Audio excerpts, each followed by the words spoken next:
on KSAT 12. The Nightbeat starts right now. Man, we're pumped, man. Ready to get the season started. A whole bunch of young players. I think we're going to do great this year, man. Fans fueled with the festive spirit of the Spurs on opening night. Greg Simmons coming up with the first game of the year for San Antonio's team.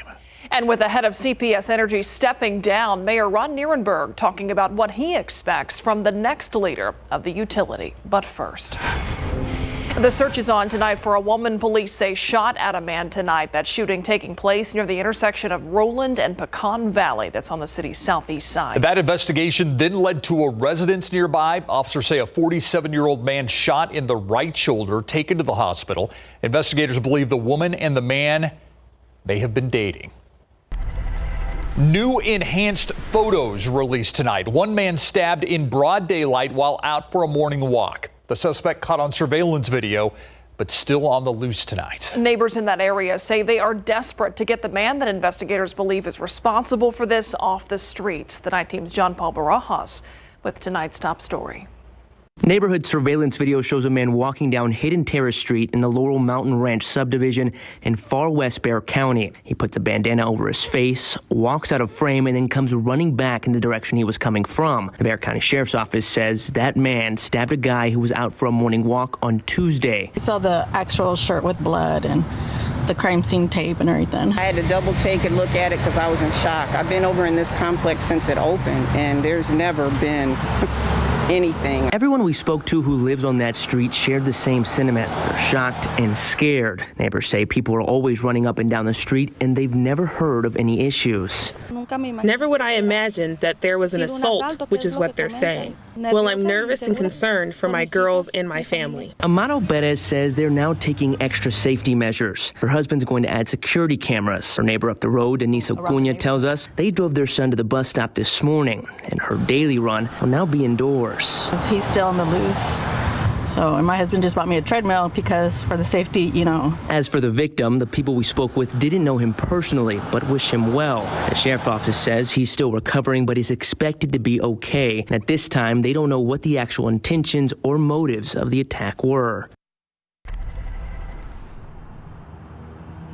And we have that surveillance video and still pictures of the suspect on our website. Crime Stoppers is offering up to a $5,000 reward if you're able to identify that man or any information that might lead to an arrest. John Paul Barajas, KSAT 12 News. Thank you, John Paul. San Antonio's mayor reacting to a big story tonight. The resignation of CPS Energy's CEO and president Paula Gold-Williams. Mayor Ron Nierenberg thanking Gold-Williams for her service while acknowledging the utility is dealing with a number of serious issues. In a statement, he says in part, quote, "The next CEO must ensure that the utility successfully navigates these challenges while ensuring the organization's stability and addressing the ratepayers' needs. The next CEO must have the vision required to thrive in the fast-changing energy industry environment and to pursue smart energy strategies for the future," end quote. Gold-Williams has led that agency since 2016. February's deadly winter storm exposed issues within the utility company. CPS Energy faces several lawsuits over unpaid fuel bills from that storm. Although they've dropped a few of the lawsuits, the amount owed is still somewhere in the neighborhood of $585 million. Then there's a possible double-digit rate hike for CPS Energy customers. Gold-Williams' resignation comes after the utility's chief operations officer resigned after past ethics and corporate spending complaints against him. Gold-Williams set to leave the utility early next year. The Board of Trustees plans to form an executive search committee to find the utility's next CEO and president. A shift is beginning to take shape in the booster shot front. For weeks now, only those who received the Pfizer COVID-19 vaccine could get a booster shot. Well, the U.S. Food and Drug Administration says that boosters for the Moderna and Johnson & Johnson vaccines should also be allowed. They even went a step further, saying a mix and match approach may be applied to those boosters, suggesting that it's okay to get a different brand booster than what you got for the original vaccine. Those recommendations still need to be discussed by the CDC. The agency plans to meet with an expert panel later on this week. So what about kids? The COVID-19 vaccine for children as young as 5 years old expected to happen within a few weeks. The first set of children could be fully vaccinated by Christmas. if all goes well during approval meetings in November. The Biden administration says they secured enough vaccine supply to vaccinate 28 million children ages 5 to 11 years old. Along with smaller doses, the vaccine would need to be administered with smaller needles. Many parents may be relying on their pediatrician to deliver those doses to young children. As soon as it's available, I'll find the nearest spot and get them vaccinated. Metro Health says they will wait on guidance at the federal level, but say some possible locations for children and their parents could include pop-up clinics at the Alamo Dome and the Alamo Dome's drive-through clinic. The Biden administration says schools would be included in the list of vaccination sites. And the pandemic taking a toll on children across the nation. Our Stefania Jimenez takes a closer look at the mental health crisis right here at home. She lays out some of the resources that are available and numbers to call. It's all right now on KSAT.com. A trial date has been set for an Air Force major accused in his wife's murder. Andre McDonald is scheduled to be in court on November 8th. He faces charges of murder and tampering with evidence in this case. His wife, Andreen McDonald, vanished in February 2019. Her remains were found months later on a private property in far North Bexar County. According to court records, investigators say that Andre McDonald gave conflicting statements about his wife's whereabouts and then stopped cooperating with the investigation. Months before Bexar County settled multiple lawsuits against indicted ex-constable Michelle Barrientos Vela, she and her former captain were told to plead the fifth time and time again. The efforts to avoid self-incrimination revealed in taped depositions of the former law enforcement leaders obtained by the defenders Dill and Collier. In tonight's Defenders Report, what the pair refused to answer and the impact it could have on their upcoming criminal trials. Michelle Jeanette Barrientos Vela. Last December, during depositions taken virtually because of the COVID-19 pandemic, former Precinct 2 Constable Michelle Barrientos Vela lies. Can you give me one example of lies? And her captain, Mark Garcia. What are the death threats that deputies at Constable Precinct 2 receive? Were peppered with questions about their treatment of these two men, Deputies Leonicio Moreno and Christopher De La Cerda, who just months earlier had given over 8 hours of testimony about what it was like working for a constable who didn't want them on her staff. The conditions were really bad. While one legal expert called the deputies' depositions compelling and was not surprised the county settled out of court with them for nearly $350,000 earlier this year, the depositions of Barrientos Vela and Garcia, on the other hand, provided very few answers. Do you value your reputation for truth and honesty?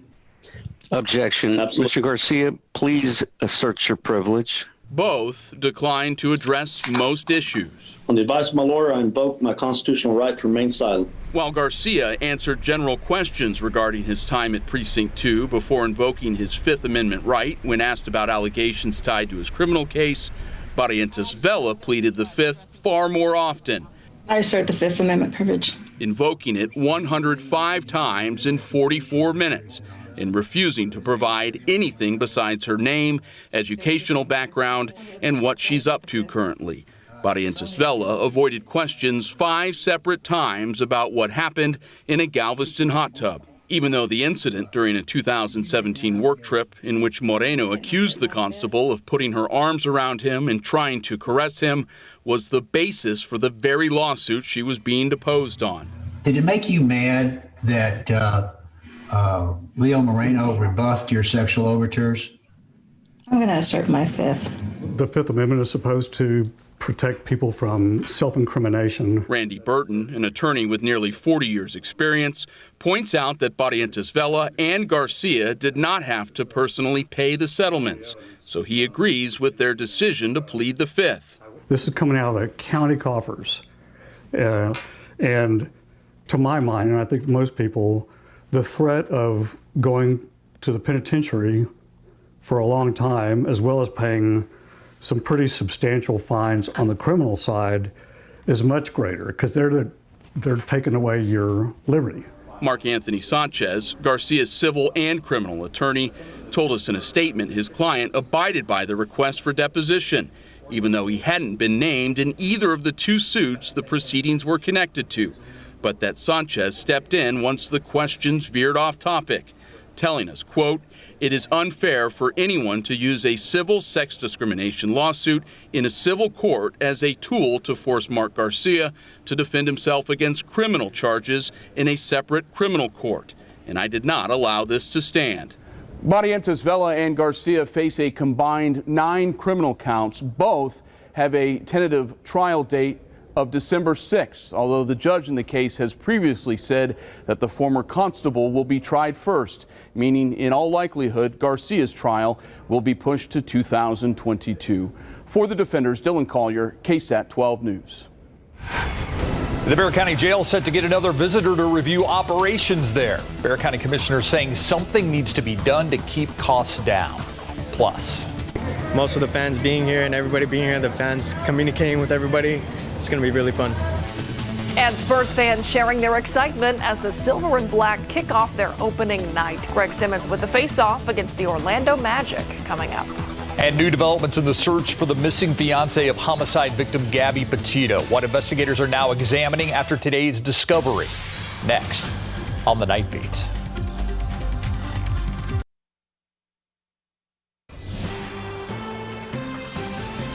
The search for the missing fiancé of homicide victim Gabby Petito may have taken a grim turn. Apparent human remains now found in the hunt for Brian Laundrie. It's still not clear if those remains belong to Laundrie. A source close to the investigation says that it may take some time to officially identify those remains based on their condition. Investigators spent weeks searching for Laundrie in South Florida. The FBI confirming in a tweet their evidence response team is processing that scene and items of interest belonging to Laundrie, including a backpack and a notebook. Here at home, one man shot and killed in his truck. Police are searching for 2 people connected to that killing. Take a close look at your screen. Investigators released these images of 2 men. It happened last Monday on West Ermine Boulevard.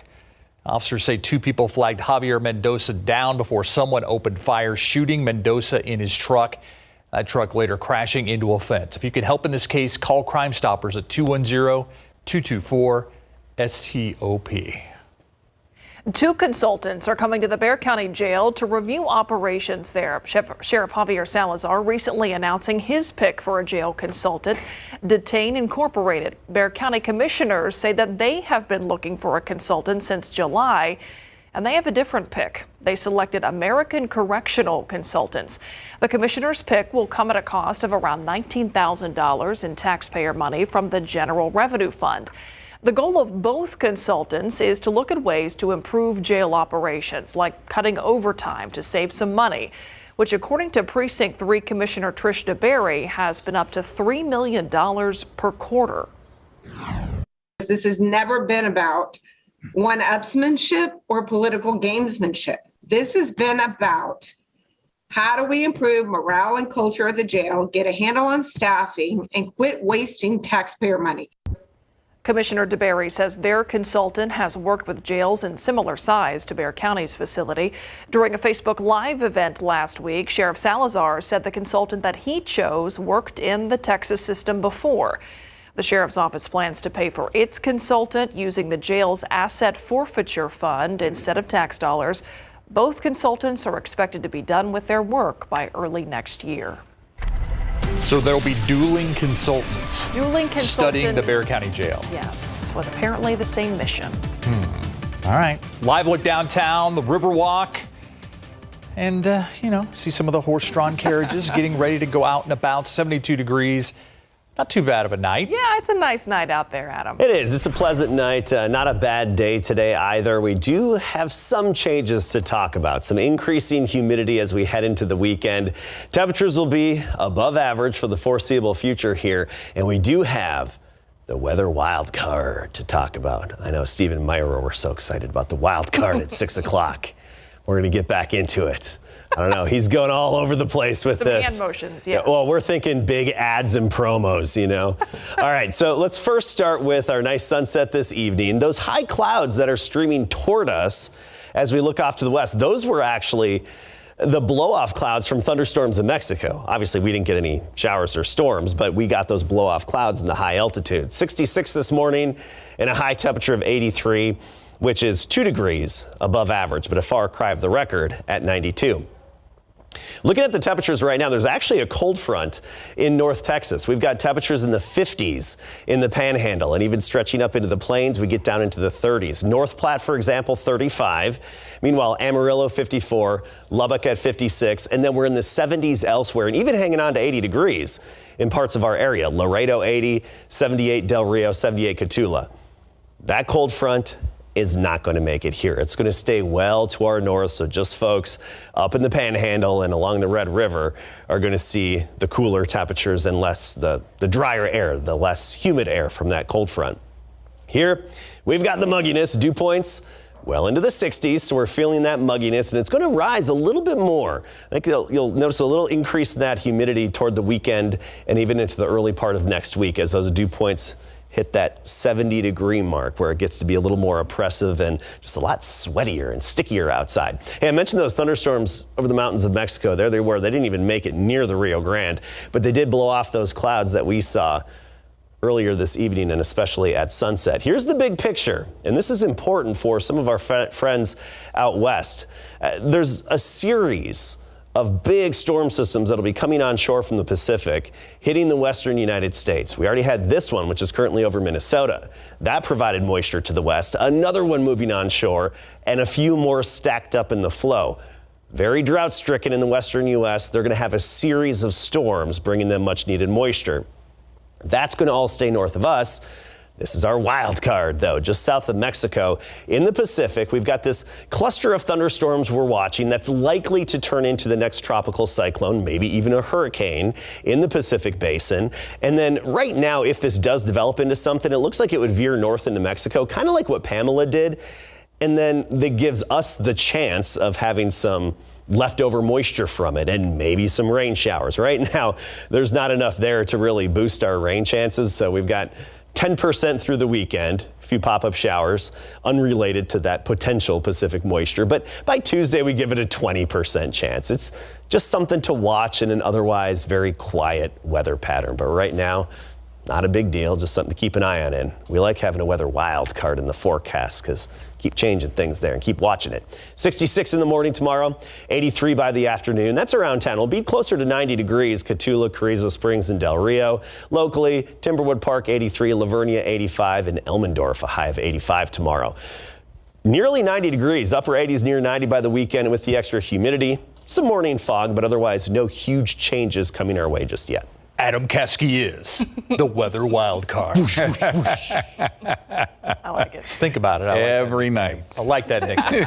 All right, so the Spurs opening night, a little momentum. Yeah, I tell you what, they just broke this game open tonight, and Devin Vassell had the game of his life. When we come back, we'll show you how the Spurs were able to blow out the Magic on opening night, and the Astros are just one win away from the World Series coming up.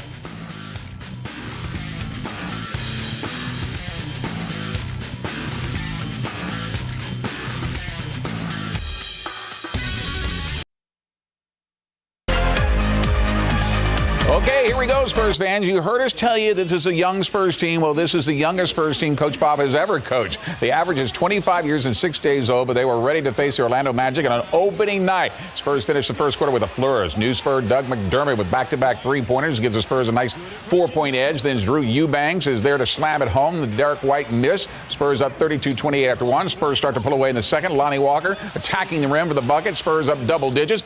Gold medalist Keldon Johnson knocking down the baseline jumper. The Spurs take a 12-point lead in the locker room, 61-49. Spurs' Devin Vassell helps break the game open in the third. First, the three off the Jakob Poeltl screen. Then check out the defense. He picks Jalen Suggs' pocket, takes it the other way, throws it down over Suggs. 5 seconds left in the quarter. Spurs are on the break. Watch DeJounte Murray find Vassell in the corner, and he drains a three at the buzzer. And the Spurs are going wild heading into the fourth on a 20-5 run, 94-71. Vassell opened the fourth with another three for good measure. He led the Spurs with a career high 19 points, 7 Spurs in double figures, rolling the Magic 123-97. That's the energy that we want to play with. That's the team camaraderie we want to play with. I think they said 7 people scored in double figures, and I think that's the type of team that we have. Any given night, anybody can be our leading scorer, but it's not about that. It's about playing with energy, and that's contagious. Once we got out in the second half and started getting steals and turnovers, I think the whole momentum of the game changed, and we really just started feeding off that. Next up, a road trip to start our 2 back-to-back games Friday at 8 o'clock in Denver, not dinner, Denver. As part of the NBA's celebration of its 75th anniversary this season, the NBA is revealing its list of the top 75 players in league history. The first 25 were revealed last night, included 3 former Spurs players and 1 former assistant coach, 4-time NBA scoring champion, the Iceman George Gervin, who suited up for the Spurs from 1974 to 85, the Admiral David Robinson, who helped lead the Silver and Black to 2 NBA championships on the court, another 3 as a minority owner. Also included was Moses Malone, who played 1 season in Silver and Black in 94-95 before he passed away in 2015. And Dave Cowens, who helped lead the Boston Celtics to 2 NBA titles, was an assistant coach for the Spurs from 94 to 96. 25 more of the greatest players in the 75-year history of the NBA were revealed tonight, with the Spurs' Tim Duncan being one of them. Duncan led the Spurs to their first ever NBA championship in 1999. 4 more after that, 1 more with the Admiral by his side in 2003, then 3 more after that with Tony Parker and Manu Ginobili as a triple threat and titles in 2005, 7, and 14 before he retired in 2016, spending 19 seasons with the same team and the same coach. Pro football coverage, powered by Davis Law Firm. After leading the Dallas Cowboys to a come-from-behind victory in overtime against the New England Patriots, Dak Prescott is being honored today. The Cowboys star quarterback has been named the NFC's Offensive Player of the Week after throwing the game-winning touchdown to CeeDee Lamb to beat the Patriots in New England in overtime 35-29. His 445 yards passing was the most ever allowed by a Bill Belichick coach Patriots team. Houston Texans will try and snap out of a 5-game losing streak when they face the only undefeated team left of the NFL, the Arizona Cardinals, this Sunday. But if they're going to do that, they'll have to do it with rookie Davis Mills as their quarterback. Tyrod Taylor, who injured his hamstring in the second game of the season, was still not on the field today when the Texans returned for practice, with head coach David Culley telling us Mills will start, with Davis admitting he's never lost 5 games in a row in football. Piecing it all together, it's tough to win football games in the NFL. Every week's a challenge, and unfortunately like you said, lost 5 in a row at this point, and we're just kind of going at it with the mindset of attacking each week like we're trying to go 1-0. All right, looks like Whitney Merciless got out just in time today. The Texans veteran defensive lineman was signed by the Green Bay Packers, who are 5-1, not 1-5, and they're definitely a Super Bowl contender. The Astros 1 win away to the World Series. Next. When the UTSA Roadrunners meet Louisiana Tech, one way they can win their first game in Ruston in their 10th meeting is forcing turnovers. That has been the talk this week, and the Roadrunners defense even has a name for it when they go up against their own offense. And who should know better than senior defensive lineman Lorenzo Dantzler, who already has 3 fumble recoveries. We do a lot of things on defense where we can help our offense, make sure they don't have a BIJ, which is ball in jeopardy. So we do a lot of things on defense. We practice against those guys every day. And, sometimes they score on us, sometimes we take the ball away. It helps all of us. So that's what we're about. Kickoff in Ruston on Saturday night, set for 6 p.m. After breaking the Red Sox hearts with a come-from-behind win late last night in Boston, could the Astros break their spirits in Game 5 of the ALCS this afternoon? Second inning, Yordan Alvarez going opposite field home run over the Green Monster gives Houston the early 1-0 lead. The score would stay that way until the Astros bust the game wide open in the 6th as Alvarez again and again going opposite field for this time a 2-run RBI double, and it's 3-0 Houston, 4-0 now when Jose Siri come through with a base knock to right field that scores 2 more. Houston wins at 9-1, 1 game away from the World Series. How about that as a turnaround, huh? What a comeback. Yeah. Thanks, Greg. We'll be right back. Not exactly very fall-like in the days ahead. Temperatures above average, mornings well into the 60s, afternoons well into the 80s, even getting close to 90, especially this weekend. Speaking of the weekend, some morning fog, and we can't rule out a few isolated or stray showers, just a 10% chance at that point. Otherwise, no good rain chances anytime soon. That does it for the Night Beat. Don't forget, Good Morning San Antonio starts at 4:30. Have a great night. We'll see you tomorrow.